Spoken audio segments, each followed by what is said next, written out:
Hello, everyone. My name is John Bassett. I'm the Chief Information Security Officer with GSI.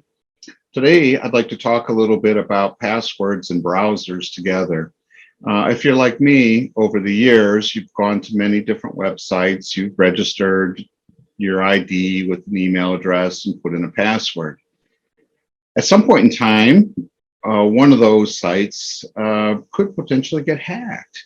And if it gets hacked, then what has happened is your ID and password that you've used everywhere is now available to the hackers, and they have a standard set of places that they go to try to get your miles. Somebody I know recently lost some Delta miles that way. It was a hacked password.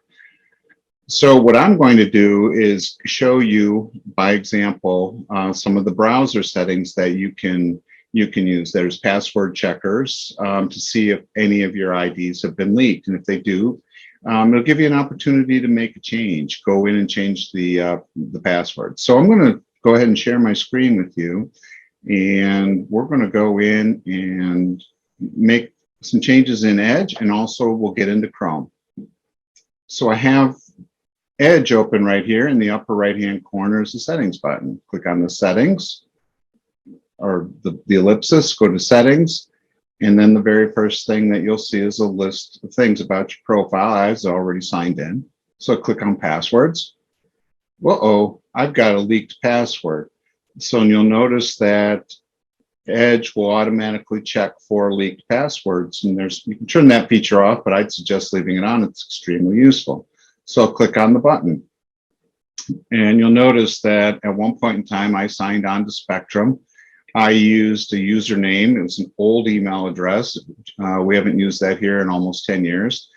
But the password, if I click on it, is one that I have used at many different sites, and it had been leaked. Nice thing is I could just click on the button here to do a change. I'm not going to change it at this time. I'll get it later.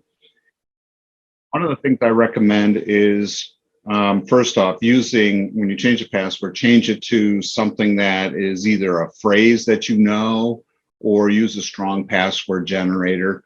Another recommendation is to use a tool like LastPass that will store passwords and don't store them in the browser. If you store them in your browser, it's not horribly dangerous. But if somebody breaks into your computer, they might have access to your password vault. So I've been tended to use a tool like LastPass.